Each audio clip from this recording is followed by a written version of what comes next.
வணக்கம். இது எஃப்னா தமிழ் டிவியின் இலங்கையின் இன்றைய காலை செய்திகள். உண்மையாக மாறிய ரணிலின் எதிர்வுகூறல். அடுத்த வருடத்தில் அரச ஊழியர்களின் சம்பளம் அதிகரிக்கப்படும் என்றும் ஓய்வூதியத் தொகை அதிகரிக்கப்பட்டுள்ளதாகவும் ஜனாதிபதி ரணில் விக்ரமசிங்க அறிவிக்கின்றார்.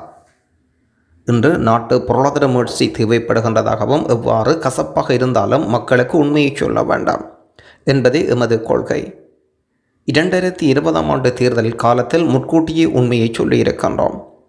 எமது தேர்தல் விஞ்ஞாபனத்தில் அதனை இணைத்தோம். அதனை எவரும் ஏற்கவில்லை. ஐக்கிய தேசிய கட்சியினரும் ஏற்காத காரணத்தினால் அனைவரும் வீடுகளுக்கு சென்றோம். நான் மட்டும் தேசிய பட்டியல் நாடாளுமன்றம் வந்தேன். எவ்வாறு இருப்பினும் நான் எதிர்ப்பு கூறியது உண்மைதான். அன்று நான் தனியாக ஜனாதிபதி ஆகினேன். அப்போது எந்த ஒரு வெளிநாடும் இலங்கைக்கு கடன் தர தயாராக இருக்கவில்லை. சர்வதேச நாணய நிதியம் வெளிநாட்டு கடன்களை கட்டுப்படுத்த சொன்னது. எமது வருமானத்தில் முன்னோக்கி பயணிக்குமாறும் சர்வதேச நாணய நிதியம் சொல்லியது. ஆனால் இன்று எமது கடன் வழங்கும் நாடுகளின் உதவி கிடைத்திருக்கின்றது. விருப்பமே இல்லாமல் வரியை அதிகரிக்க வேண்டிய நிலைமை வந்தது. அதனால் கடன் வாங்காமல் வருமானத்தை அதிகரிக்க வழி கிடைத்தது. ரூபாய் வலுவடைந்தது. நாட்டுக்கு நல்லதொரு முன்னேற்றம் கிடைத்தது. எமது தீர்மானங்கள் சில நேரம் மக்களுக்கு கஷ்டமாக இருந்தாலும் அதன் பலனாகவே இன்ற பல்வேறு திட்டங்கள் மக்களுக்கு நிவாரணமாக வருகின்றது. அரசு ஊழியர்களுக்கு சம்பள அதிகரிப்பு செய்திருக்கின்றோம். அடுத்த வருடத்தில் அதிகரிக்கப்படும் ஊதிய தொகையும் அதிகரிக்கப்படும் என்று செய்தியாளர் சந்திப்பில் கருத்து வெளியிட்டிருக்கின்றார் ரணில் விக்ரமசிங்க. வவுனியா வைத்தியசாலையின் சிற்றூழியர் ஒருவர் தவறான முடிவெடுத்து உயிரிழப்போம். வவுனியா பொது வைத்தியசாலையில் பணிபுரியும் பெண் சுற்றூழியர் ஒருவர் வீட்டில் தவறான முடிவெடுத்து உயிரிழந்திருக்கின்றார். சம்பவத்தில் 39 வயதுடைய லூயினி என்ற 2 பிள்ளைகளின் தாயை உயிரிழந்திருக்கின்றார். குறித்த பெண் இரவு வவுனியா ஈச்சங்குள பகுதியில் அவரது வீட்டில் இருந்துள்ளார். அதிகாலை நேரம் அவருடைய அறைக்கு சென்று பார்த்தபோது தூக்கில் தொங்கிய நிலையில் சடலமாக உறவுகளால் மீட்கப்பட்டிருக்கின்றார். இதனைத் தொடர்ந்து சம்பவம் தொடர்பாக ஈச்சங்குள போலீசார் மேலதிக விசாரணைகளை மேற்கொண்டு வருகின்றனர். சம்பவ இடத்துக்கு சென்ற போலீசார் சடலத்தை மீட்டு வைத்தியசாலைக்கு கொண்டு சேர்த்ததாகவும் அவரது கணவர் ஆஸ்திரேலியாவில் வசித்து வரும் நிலையில் 13 வருடங்களின் பின்னர் ஒரு சில நாட்களுக்கு முன்பாக நாடு திரும்பியதாகவும் சொல்லப்படுகிறது. எலான் மஸ்கின் ஸ்டார்லிங் இணைய சேவை நிறுத்தி வைக்கப்படுகின்றது. எலான் மஸ்கின் செயற்கைக்கோள் பிரிவான ஸ்டார்லிங் செயல்பாடுகள் அமைப்பதற்கான இலங்கையின் திட்டம் தொலைத்தொடர்பு ஒழுங்குமுறை ஆணையத்தின் சில அனுமதிகள் நிலுவையில் இருக்கின்றது.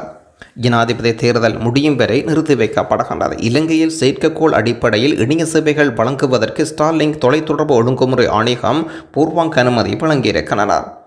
இந்த நிலையில் எலான் மஸ்கின் ஸ்டார்லிங் நாட்டில் செயல்பட அனுமதிக்கும் வகையில் பல தசாப்தங்கள் பழமையான சட்டத்தில் திருத்தங்கள் செய்ய வேண்டியிருக்கின்றன. 28 ஆண்டுகளில் முதல் முறையாக தற்போதுள்ள சட்டத்தில் திருத்தம் கொண்டுவரப்பட இருப்பதுடன் புதிய தொலைத்தொடர்பு மசோதாவை வாக்கெடுப்பின்றி நாடாளுமன்றத்தில் நிறைவேற்றினார். திருத்தங்கள் 3 புதிய வகையான உரிமங்கள் அறிமுகப்படுத்த இருக்கின்றார்கள். எவ்வாறு இருப்பினும் ஜனாதிபதி தேர்தலின் முன்னர் இந்த நடவடிக்கை சாத்தியமற்றது. 5 ஆண்டுகளுக்கு நாட்டை ஆள்வதற்கான அடுத்த ஜனாதிபதியை தீர்மானிக்க இலங்கையர்கள் செப்டம்பர் 21ஆம் தேதி வரை வாக்கெடுப்புக்கு செல்ல உள்ளனர். எனினும் ஸ்டார்லிங் தொடங்கப்பட்டதை எலான் மஸ்க் இலங்கை விஜயம் செய்ய இருப்பதாகவும் தெரிவிக்கப்படுகின்றது. ஜனாதிபதி வேட்பாளர் ஒருவர் மீது தாக்குதல் நடத்தும் திட்டம் தொடர்பில் சிஐடியினர் விசாரணை. ஜனாதிபதி வேட்பாளர் ஒருவர் தாக்கப்பட இருப்பதாகவும் வெளியான தகவல் தொடர்பில் விசாரணைகள் மேற்கொள்ளப்பட்டு வருவதாக குற்றப்புலனாய்வு திணைக்களம் கொழும்பு நீதிமன்றத்துக்கு அறிவித்திருக்கின்றது. கொழும்பு பிரதான நீதிமன்றம் உத்தியபூர்வ அலுவலகத்தில் இந்த விடயங்கள் சொல்லப்படுகின்றது. கண்டி பிரதேசத்தில் வசிக்கும் முன்னாள் போலீஸ் உத்தியோகத்தர் ஒருவர் வழங்கிய ரகசிய தகவலின் அடிப்படையில் விசாரணைகள் இடம்பெற்று வருவதாகவும் அந்த அதிகாரியிடம் வாக்குமூலம் பதிவு செய்ய மேலதிக விசாரணைகள் மேற்கொள்வதாகவும் போலீசார் அறிவிக்கின்றனர். இதன் அடிப்படையில் மேலதிக விசாரணைகளை மேற்கொள்ளுமாறும் போலீசாருக்கு அறிவித்துள்ள நீதவான் சம்பவத்துடன் தொடர்புடைய சந்தேக நபர்களை கைது செய்யுமாறும் உத்தரவு வழங்கப்படுகின்றது. நாங்கள் கடந்த காலத்தில் தவறு செய்திருக்கின்றோம் என்பதை ஒப்புக்கொள்கின்றோம். ஆனால் அவற்றை மறந்து இப்போது பொதுஜன பிரமுனவு ஆதரவளிக்குமாறு உங்களை வேண்டிக் கொள்கின்றோம். நாமல் ராஜபக்ச. கடந்த காலத்தில் நாங்கள் தவறு செய்வதை ஏற்றுக்கொள்வதாகவும் அவற்றை மறந்து இப்போது பொதுஜன பிரமுனவுக்கு ஆதரவளிக்குமாறு ஸ்ரீலங்கா பொதுஜன பிரமுனவின் ஜனாதிபதி வேட்பாளர் நாமல் ராஜபக்ச வேண்டுகோள் வைக்கின்றார். அரசாங்கத்துறையை நவீனமயமாக்குவதற்கும் பலப்படுத்துவதற்கும் பொதுஜன பிரமுனம் மட்டுமே திறன் கொண்டது. கடந்த கால மனக்கசப்பான காரணமாக வேறு கட்சியில் சேரவோ வேறு வேட்பாளர்களுக்கு வாக்களிக்கவோ யாரேனும் கருதினால் மீண்டும் எங்கள் கட்சியில் சேர உங்களை அழைக்கின்றோம். கடந்த காலத்தில் நாங்கள் தவறு செய்தோம் என்பதை ஏற்றுக்கொள்கின்றோம். அவற்றை சரி செய்வதற்கு ஒன்றிணைந்து செயல்படுவோம். இன்று சில தலைவர்கள் வரிசைகளை அகற்றிவிட்டதாக மீண்டும் வலியுறுத்துகின்றார்கள். ஆனால் கடவுச்சீட்டு வரிசை பிரச்சினை தீர்க்கப்படாமல் இருக்கின்றனர். அவர்கள் சுற்றுலா பற்றி பேசுகின்றார்கள். ஆனால் விசா வழங்குவது தொடர்பான பிரச்சினைகள் இன்னும் தீர்க்கவில்லை. இந்த அமைப்புகள் நவீனமயப்படுத்தப்பட வேண்டும் என்றும் தெரிவிக்கின்றார் நாமல் ராஜபக்ச. வவுனியாவில் பூட்டிய அறைக்கில் நடந்த மந்திர ஆலோசனை. பீரிஸ் ஒஸ்லோவின் தமிழ் தேசிய கூட்டமைப்புடன் பேச்சுவார்த்தை நடத்தி ஒப்பந்தம் செய்தவர்கள் பேராசிரியர் ஜிஆர் பீரிஸ். தமிழ் தேசிய கூட்டமைப்புடன் 18 சுற்று பேச்சு நடத்தி ஏமாற்றியவர்தான் பீரிஸ். ஜிஎல் பீரிஸ் அவர்கள் வெளிவகார அமைச்சராக இருந்த காலத்தில் ஈழத்தமிழர்களுக்கு எதிராக ஐக்கிய நாடுகள் இன்று வரை நகர முடியாமல் பெரும் தடைகளை ஏற்படுத்திய தென்னிலங்கையின் சிறந்த உழைப்பாளி ஜிஎல் பீரிஸ். பேராசிரியர் ஜிஎல் பீரிஸ் தன் அரசியல் வாழ்வில் தமிழ் மக்களுக்கு சார்பாக எந்த ஒரு நற்காரியமும் செய்யாத மிக மோசமான மனிதர். தமிழீழ விடுதலை புலிகளோடு 18 சுற்று பேச்சுவார்த்தைகள் நடத்தி இன்று தமிழீழ விடுதலை புலிகள் ஆயுத போராட்டம் முழுமையாக மௌனிப்பிக்கப்படுவதற்கும் பிரதான காரணமாக இருந்தவர் ஜிஎல் பீரிஸும் ஒருவர். தேர்தல் செலவுக்கு நிதி வழங்கும் வைபவம் வவுனியாவில் இடம்பெற்றது. இப்போது சுமந்திரன் குழுவின் உடன்படிக்கை யாருக்காக? தமிழர்களை விற்க இடமளியோம் சிந்தனைகள் உள்ளவர்களுக்கு. ஆரம்பக்கட்ட நிதியாக 200 மில்லியன் நிதினை பொதுச் செயலாளர் மருத்துவர் சத்தியலிங்கத்திடமும் நாடாளுமன்ற உறுப்பினர் சுமந்திரன் ஆகியோரிடம் வழங்கியிருக்கின்றார் சஜி பிரேமதாசா. காலமாக ஜனாதிபதி தேர்தலில் சுமந்திரன் இவ்வாறான செயல்களில் ஈடுபட்டு வந்த விடயம் வெளிப்படுத்த வேண்டிய விடயங்களில் ஒன்றோம். போதைப்பொருள் கடத்தல்காரர்கள் மூலம் பணம் சம்பாதித்த போலீஸ் அதிகாரி. நாடாளுமன்ற உறுப்பினர் உத்திக பிரேமரத்னவின் கார் மீது துப்பாக்கி பிரயோகம் மேற்கொள்ளப்பட்ட சம்பவம் தொடர்பில் சந்தேக நபரான முன்னாள் உதவி போலீஸ் அத்தியட்சகர் சஞ்சீவ போதைப்பொருள் கடத்தலை ஆதரிப்பதன் மூலம் பெரியளவில் சட்டவிரோதமான முறையில் சொத்துக்கள் சம்பாதித்தமை தொடர்பில் விரிவான விசாரணைகள் ஆரம்பிக்கப்படுகின்றன. போதைப்பொருள் கடத்தல் மூலம் வேறு நபர்களின் பெயரில் சட்டவிரோதமாக பணம் சம்பாதித்ததாகவும் அதன் மூலம் கிடைத்த சொத்துக்கள் இருப்பதாகவும் போதைப்பொருள் வியாபாரிகள் இருவர் அனுராதபுரம் பிரிவு சிரேஷ்ட போலீஸ் அத்தியட்சகரிடம் செய்த முறைப்பாட்டின் அடிப்படையில் விசாரணை ஆரம்பிக்கப்படுகின்றது. பண மோசடி தடுப்பு சட்டத்தின் கீழ் பிரதான சந்தேக நபருக்கு எதிராக விசாரணை ஆரம்பிக்கப்பட்டிருப்பதாகவும் சந்தேக நபர் மிக நீண்ட காலமாக போதைப்பொருள் கடத்த அனுமதித்ததாகவும் அதன் மூலம் ஈசி கேஷ் முறையில் தினமும் புறப்பட்டு வேறு நபர்களின் பெயரில் பணம் சேகரிக்கப்பட்டதாகவும் முறைப்பாடு பதிவு செய்யப்படுகின்றது. உண்மைகளை பரிசீலித்த தலைமை நீதிமன்றம் உடனடியாக நீதிமன்றத்தில் சமர்ப்பிக்குமாறும் உத்தரவு வழங்கப்படுகின்றது. தமிழர்களை கறிவேப்பிலியாக தூக்கி எறிய முற்படும் பீடினவாத ஜனாதிபதி வேட்பாளர்கள். இதுவும் ஒரு வகை யுத்த பிரகடனமே. பேரினவாத ஜனாதிபதி வேட்பாளர்கள் நிறைவேற்று அதிகாரம் கொண்ட ஜனாதிபதி ஆட்சி கதிரையே தமதாக்கிக் கொள்ள தமிழர்களை வெறும் கறிவேப்பிலேயே பாவித்துவிட்டு தூக்கி எறியவே முற்படுகின்றார்கள் என்று அருட்தந்தை சக்திவேல் குற்றம் சுமத்தியிருக்கின்றார். தனியார் காணிகளில் புத்த சிலைகள் வைத்தல், விசாரணைகளை கட்டுதல் போன்றவற்றுக்கு வருத்தமோ தடுத்து நிறுத்தவோ கருத்து கூற மறுத்துள்ளமையினால் தமது காலத்தில் தொடரும் என்பதை உணர்கின்றது. இதுவும் ஒரு வகையில் யுத்த பிரகடனமே. சுயநல அரசியலுக்காக தம்மை இரையாக்கிக் கொண்ட தமிழ் தேசிய கட்சியினரும் அரிதாரம் பூசிக்கொண்ட தமிழ் அரசியல் தரப்பினரும் தேர்தல் அரசியல் களத்தில் நின்ற தமிழர்களை பலி கொடுக்கும் அரசியல் முன்னகர்த்துகின்றனர். சமாதானப்படியாக தமிழர் தாயகத்தில் காலடி எடுத்து வைத்த இந்திய இராணுவத்தையும் இந்தியாவின் முகத்தையும் இதற்கு அவர்கள் யார் என்பதை உலகுக்கு வெளிக்காட்டியாக தியாக திலீபன் உயிர் தியாகம் மாதம் இதுவாகும். அவரின் உண்ணாவிரத போராட்டம் எமது அரசியலுக்கும் தேசியம் காக்கும் செயற்பாட்டுக்கு மிக உந்து சக்தியாக இருப்பதோடு எதிராளிகள் முகத்திரிய கிழிக்க தேசமாக ஒன்று சேர வேண்டும் என்றும் தெரிவிக்கின்றார். தெற்கின் தேர்தல் வெற்றி தினம் என்பது தமிழர்களுக்கு இன்னும் ஒரு கரிநாள் என்பதை வெளிப்படுத்துகின்றோம். அதுவே எமக்கான தேர்தல் வெற்றியாக அமையட்டும்.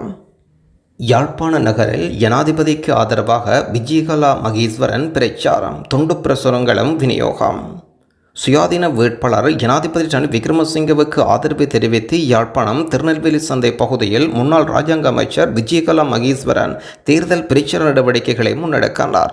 திருநெல்வேலி சந்தை பகுதியில் மக்கள் வியாபாரிகளுக்கு இன்று துண்டு பிரசுரங்கள் விநியோகம் செய்யப்பட்டன. இதன்போது விஜயகலா மகேஸ்வரன் கட்சி ஆதரவாளர்கள் ஆகியோர் துண்டு பிரசுரங்களை விநியோகம் செய்தனர். நாடு பொருளாதார நெருக்கடியில் இருந்தபோது அதனை ரணில் விக்ரமசிங்க மீட்டெடுத்ததாகவும் சர்வதேச நாடுகளில் செல்வாக்கு மிக்கவர் என்ற விஜயகலா கூறி வருகின்றார். தமிழீழ தேசிய தலைவர் வேலுப்பிள்ளை பிரபாகரன் காலத்தில் கூட அவர் நாட்டுக்கு பல்வேறு சேவைகளை செய்தவர் என்றார். எனவே அவரை ஆதரிக்க வேண்டும் என்ற விஜயகலா கோரிக்கை விடுக்கின்றார். ட்விட்டரில் களமாடும் வீரர்கள் சூட்சுமம் அறியார்கள். 2022ஆம் ஆண்டில் வெளிநாடுகளுக்கு சென்றவர்களும் நாட்டுக்கு வந்து முடங்கி கிடந்தனர். அத்தியாவசிய பொருட்கள் அனைத்தும் தட்டுப்பாடு நிலவியது. அப்போதுதான் இந்த நாட்டை ஏற்கும் வாய்ப்பு ஜனாதிபதி ரணில் விக்ரமசிங்கவுக்கு கிடைத்தது. அதற்கு முன்பாக ஐக்கிய மக்கள் சக்தியினர் திரிசேரிக்கு சென்று கலந்துரையாடினார். ஆனால் கலந்துரையாடிய பின்னர் இந்த நாட்டின் நிலை மிக மோசமாக இருப்பதாகவும் நாட்டை மீட்க பெரும் சக்தியொன்று அவசியம் என்றும் ட்விட்டரில் பதிவிட்டுவிட்டு அவர்கள் மறைந்து கொண்டனர். நாடு வன்முறைக்கு சிக்கி தவித்தது. அந்த பொருளாதார நெருக்கடியிலிருந்து இலங்கை ஜனாதிபதி ரணில் விக்ரமசிங்கே சூட்சுமான முறையில் மீட்டெடுத்தார். இன்று நெருக்கடிக்குள் சிக்கிக்கொண்டும் சர்வதேச நாணய நிதியத்தின் உதவிகளை கூறி செல்வருடன் உங்கள் நாடுகளில் ஒரு ரணில் விக்ரமசிங்கவை தேடிக் கொள்ளுங்கள் என்று சர்வதேச நாணய நிதியம் வலியுறுத்தி நிற்கின்றது. எதியோப்பியா போன்ற நாடுகளும் இதுபோன்ற நிலைமைகள் காணப்படுகின்றது. அதே நேரம் ஜனாதிபதி ரணில் விக்ரமசிங்கவின் மற்றொரு ஆட்சி காலம் இந்த நாட்டுக்கு கட்டாயம் தேவை என்ற அமைச்சர் ரமேஷ் பத்ரன தனது உரையில் தெரிவித்திருக்கின்றார். எம்மண்ணின் மைந்தர்கள் தமிழ் ஆர்வலர்கள் ரேப் சிலன் என்ற பெயரில் பல படைப்புகள் மக்களிடையே சேர்க்கும் தமிழ் சொல்லிசை கலைஞர்களான வாகீசன், அத்விக் மற்றும் திசோன் ஆகிய மூவரும் இலங்கையில் மட்டுமல்லாது தற்பொழுது தென்னிந்தியாவிலும் தங்கள் திறமையை வெளிக்காட்டி வரும் தருவாயில் பிரபல தென்னிந்திய இசையமைப்பாளர் விஜய் ஆண்டனி அவர்கள் சந்தித்துள்ளனர். இது இலங்கை தமிழ் கலைஞர்களுக்கு பெருமை சேர்த்துள்ள ஒரு விடயங்களில் ஒன்று. விஜய் ஆண்டனி, வாகீசன், அருள் மற்றும் திசோன், விஜயமோகன், உதயகுமார் ஆகியோர் இருக்கின்றார்கள். திரைத்துறையில் சாதித்த அடுத்த கட்டத்தை நோக்கி சென்ற நம் யாழ்ப்பாண மைந்தர்களை வாழ்த்துவோம். நன்றி.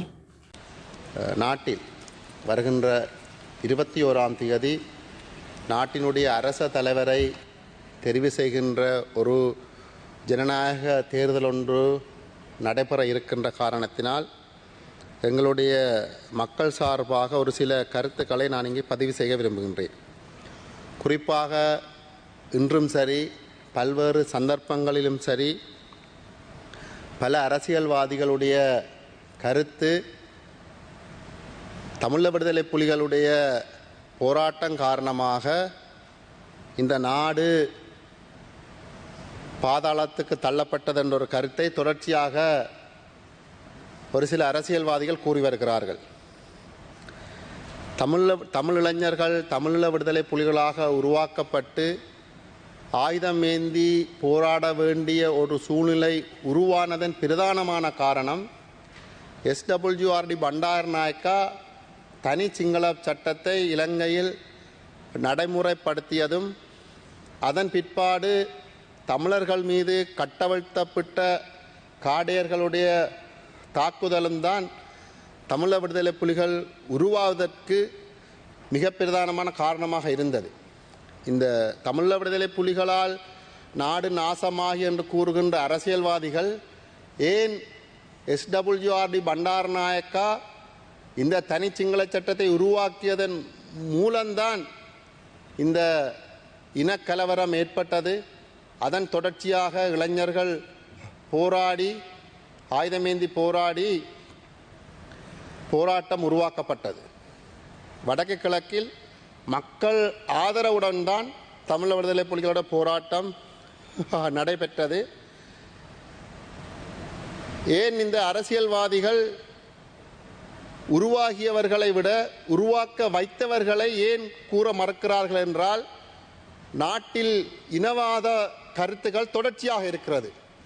மாறி மாறி வந்த அரசாங்கங்களிலும் தொடர்ச்சியாக இருக்கின்ற ஆட்சியாளர்களிலும் 1948ஆம் ஆண்டுக்கு முன்பாக இருந்து கூட இனவாத கருத்துகள் ஆட்சியாளர்கள் மத்தியில் கட்டவிழ்த்து விடப்பட்டு அதன் அடிப்படையில் ஆட்சியை பிடிக்கின்ற ஒரு சூழல் தொடர்ச்சியாக உருவாக்கப்பட்டு கொண்டிருக்கிறது. தற்பொழுதும் அதன் தொடர்ச்சியாகத்தான் எல்லா விடயங்களும் நடைபெற்று கொண்டிருக்கிறது. தலைமை தாங்குகின்ற பிரதி சபையின் அவர்களே, என்னுடைய கருத்தென்பது இலங்கை ஒரு இனவாதமற்ற ஒரு நாடாக உருவாக்கப்பட வேண்டும். அதுதான் என்னுடைய பிரதானமான கருத்தாக இருக்கிறது. இனவாதமற்ற நாடாக உருவாக்கப்படுவதற்கு அரசியல்வாதிகள் மத்தியில் தேர்தல் காலங்களில் இனவாத கருத்துக்கள் அற்ற நிலையில் ஒரு நாட்டை முன்னேற்றுகின்ற கருத்துக்களாக கூறி இந்த மக்கள் வாக்கெடுப்பு நடைபெற்றால் மாத்திரம்தான் இலங்கையில் இனவாத கருத்துக்கள் இல்லாமல் போகும் என்பது என்னுடைய கருத்து. பிரதி சபாநாயகர் அவர்களே, இந்த தொடர்ச்சியாக 83ஆம் ஆண்டு கலவரம் நடைபெறுகிறது. பல்வேறுபட்ட தமிழ் மக்கள் தென்பகுதியிலிருந்து அகற்றப்படுகிறார்கள், விரட்டியடிக்கப்படுகிறார்கள், கொலை செய்யப்படுகிறார்கள். யுத்தம் தீவிரமடைகிறது. இலங்கை இந்திய ஒப்பந்தம் நடைபெறுகிறது. மாகாண சபை முறைமை உருவாக்கப்பட்டு இலங்கை 9 மாகாணங்களாக பிரிக்கப்பட்டு மாகாண சபை முறைமை உருவாக்கி 13ஆம் திருத்தச் சட்டம் ஒரு நிர்பந்தத்தின் அடிப்படையில் அது அன்றைய நிலையில் இலங்கை அரசியல் ஜாப்பில் உள்வாங்கப்பட்டது. உள்வாங்கப்பட்ட அந்த 13ஆம் திருத்தச் சட்டத்தை தமிழ் விடுதலை புலிகள் அன்றைய சூழ்நிலையில் இது தமிழர்களுக்கு தீர்வல்ல என்று அவர்கள் ஏற்றுக்கொள்ளவில்லை. இன்றும் என்னுடைய கருத்து கூட 13ஆம் திருத்தச் சட்டத்தில் இருக்கின்ற அதிகாரங்களை பொறுத்தவரையில் ஒரு மாகாண முதலமைச்சராக அந்த மாகாணத்தில் தெரிவு செய்யப்பட்ட மக்கள் சபையாக அந்த மக்களுடைய மனங்களை அல்ல மக்களுடைய இருப்பை திருப்திப்படுத்துகின்ற அல்லது உறுதிப்படுத்துகின்ற முறையில் மாகாண முதலமைச்சருக்கு முடிவெடுக்க முடியாது. அப்படியான ஒரு இறுக்கமான மாகாண கட்டமைப்புகள் மாகாண சபை முறைமையில் இல்லை என்பது என்னுடைய கருத்து. இருந்தும் அந்த உருவாக்கப்பட்ட 13ஆம் திருத்தச் சட்டம் 87ஆம் ஆண்டு இந்திய பிரதமருக்கும் இலங்கையினுடைய ஜனாதிபதிக்கும் இடையில் அந்த ஒப்பந்தம் கைச்சாத்திடப்படுகிறது. அதன் பிற்பாடு இருந்த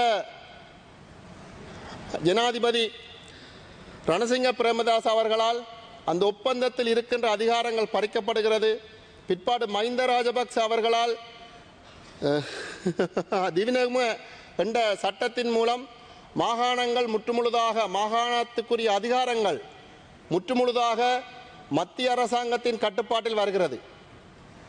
இன்று இருக்கின்ற மாகாண சபை என்பது வெறுமனே மாகாண சபை என்று கூற முடியுமே ஒழிய எந்த விதமான அதிகாரமற்ற ஒரு சபையாக இருக்கிறது. இருந்தாலும் அந்த தேர்தல் நடைபெற வேண்டும். மாகாண சபையினுடைய மாகாணங்களுக்குடைய இறுக்கமான கட்டமைப்புகள் இறுக்கமாக உருவாக்கப்பட வேண்டும் என்பது என்னுடைய கருத்தாக இருக்கிறது இன்றைய கள சூழ்நிலை.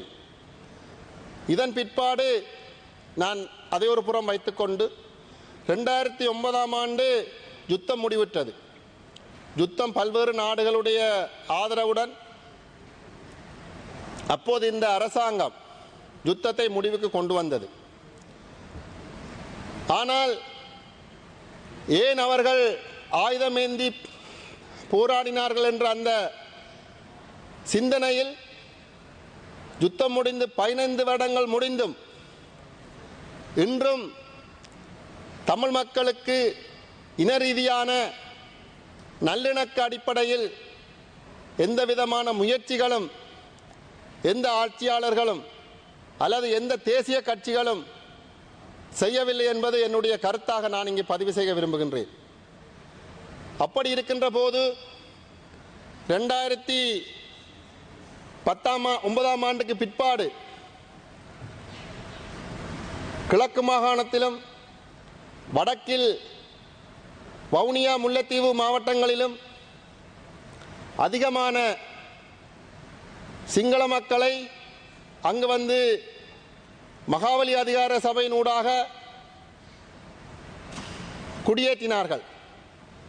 என்னுடைய கருத்து மாகாணத்தில் இருக்கின்ற மக்களுக்கு சகல மக்களையும் அது தமிழ் மக்களாக இருக்கலாம், முஸ்லிம் மக்களாக இருக்கலாம், சிங்கள மக்களாக இருக்கலாம், அந்த மக்களுக்கு உள் பல்வேறுபட்ட மக்கள் காணிகளற்ற நிலையில், குடியிருப்பு காணிகள் அற்ற நிலையில், விவசாய காணிகள் அற்ற நிலையில் தென்பகுதியில் இருந்து வந்து அங்கு 2010ஆம் ஆண்டு காலப்பகுதிகளில் யுத்தம் முடிந்ததன் பிற்பாடு அங்கு நிலங்கள் வழங்கப்பட்டு குடியேற்றங்கள் உருவாக்கப்பட்டு 2012ஆம் ஆண்டு முல்லைத்தீவு மாவட்டத்தில் ஒரு புதிதாக பிரதேச செயலகம் ஒன்று உருவாக்கப்படுகிறது, வெளியோயா பிரதேச செயலகமாக. அதன்போது 2013ஆம் ஆண்டு தமிழ் மக்களுக்கே சொந்தமான, தமிழ் மக்கள் செறிந்து வாழுகின்ற கொக்குளாய், கொக்கு தொடுவாய், கர்நாடகேணி, செம்மலை, கொக்குடாய், கர்நாடகேணி வடக்கு கிழக்கு, கொக்குளாய் தெற்கு ஆகிய கிராம அலுவலர் பிரிவுகளை வர்த்தகமானி அறிவித்தலின் மூலம் அப்போதைய ஜனாதிபதி மஹிந்த ராஜபக்ச அவர்கள் வெளியோயா பிரதேச செயலகத்திற்கு அதை நிர்வாக ரீதியாக ஒப்படைக்கின்றார். அப்பொழுது அங்கிருக்கின்ற மக்களுடைய கருத்துக்கள் கேட்கப்படவில்லை. அங்கிருந்த மக்கள் பிரதிநிதிகளுடைய ஆலோசனைகள் பெறப்படவில்லை. ஒரு வர்த்தகமானி அறிவித்தல் மூலம் 6 கிராம அலுவலர்கள் பிரிவுகளை உடனடியாக அமுலுக்கு வரும் வகையில் இன்னொரு பிரதேச செயலகத்திற்கு மாற்றக்கூடிய அதிகாரம் இந்த ஒற்றையாட்சி தத்துவத்தில் இருக்கிறது என்பதை நான் இந்த இடத்தில் குறிப்பிட விரும்புகின்றேன்.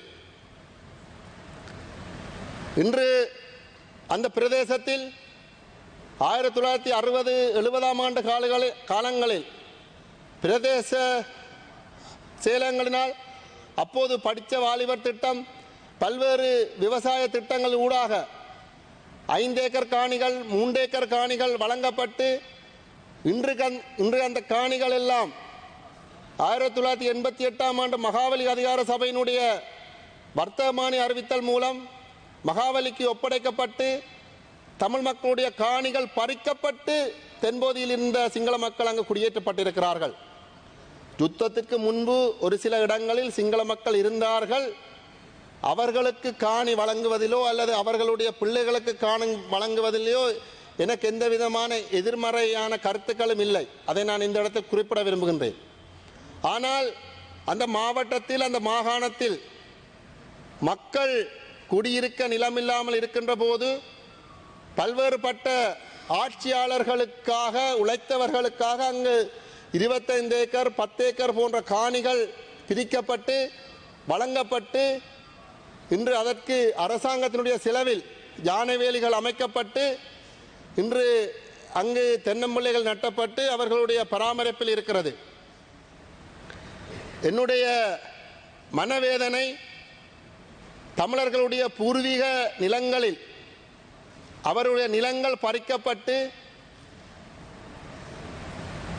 தென்பகுதி மக்களை அங்கு குடியேற்றி அவர்களை இன்று விவசாயம் செய்வதும், அதை மகாவலி அதிகார சபை, வனஜீவராசி திணைக்களம், வன இலாகா திணைக்களம் வந்து அவர்களை தடை செய்வதும், அதே நேரத்தில் தென்பகுதி மக்கள் அங்கு விவசாயம் செய்கின்ற போது படையினர் முதல் சகலரும் அவர்களுக்கு ஆதரவாக இருப்பதும் நாளாந்தம் தற்பொழுதும் எங்களுடைய கண்களால் பார்த்து மனவேதனை அடையக்கூடிய விஷயமாக இருக்கிறது.